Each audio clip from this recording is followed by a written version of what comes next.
Bro big boss season 9 ఎలా అనిపిస్తుంది bro? నాకు చాలా హ్యాపీగా ఉంది.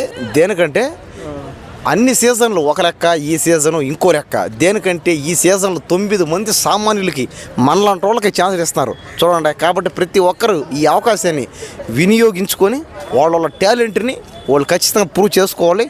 ఎంతో కష్టాలు పడిందే కానీ అంత దూరం పారేవరు. కాబట్టి ఈ వచ్చే ఛాన్స్ని ఖచ్చితంగా మిస్ చేసుకోవద్దండి.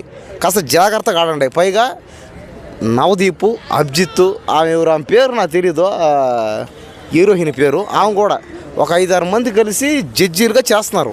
జడ్జీలుగా చేసి టాస్కులు పెట్టి రకరకాల గేములు పెట్టి సెలెక్ట్ చేసి 9 మందిని సెలెక్ట్ చేసి పెడుతున్నారు. కాబట్టి వచ్చిన అవకాశాన్ని ఖచ్చితంగా యూజ్ చేసుకొని మీ టాలెంట్ ఏదో ప్రూవ్ చేసుకొని బిగ్ బాస్లో పోండి.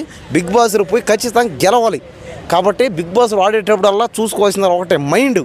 మన మైండ్ చాలా జాగ్రత్తగా నిదానంగా మనం మాట్లాడే మాట కానీ మైండ్ కానీ జాగ్రత్తగా ఉండాలి. లేకపోతే జనాలు ఓట్లు అయితే వేరే. అగ్ని పరీక్ష ఎలా అనిపించింది బ్రో?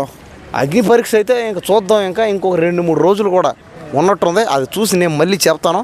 ఇప్పటికే మనోడు మన మల్టీ స్టార్ కూడా నా ఫ్రెండు, అతన్ని పాపం ఎన్నెన్నో బాధలు పడి అగ్ని పరీక్ష కూడా పోయాడు, సెలెక్ట్ కూడా అయ్యాడు అన్నారు చాలామంది. రేపు క్లారిఫై అవుద్ది. ఆ రేపు చూసి తర్వాత వచ్చి మాట్లాడతా. సో ఓవరాల్గా బిగ్ బాస్ 9 హిట్టా ఫట్టా అనుకుంటున్నారు? 100% హిట్ ఇది. నువ్వు చూస్తుండవు అసలు బిగ్ బాస్లోకి పోనంత సేపే. బిగ్ బాస్లో పోయిన తర్వాత ఎంత పెద్దోడైనా సరే, ఎంత పెద్ద లో క్లాస్ ఓడైనా సరే వాడు సెలబ్రిటీ లెక్క అంతే. ఇప్పుడు బిగ్ బాస్లో పోయినంత మాత్రాన సెలబ్రిటీలే బిగ్ బాస్లో పోవాలని రూల్లే. తక్కువ ఓడుగైనా సరే బిగ్ బాస్లో పోయింటే బిగ్ బాస్ కూడా క్రేజ్ అలాంటిది. అంతేగాని బయట ఎంత పెద్ద స్టార్ అయినా సరే బిగ్ బాస్లో పోయి డౌన్ అవుతాడని అయ్యి లేవు. Okay right.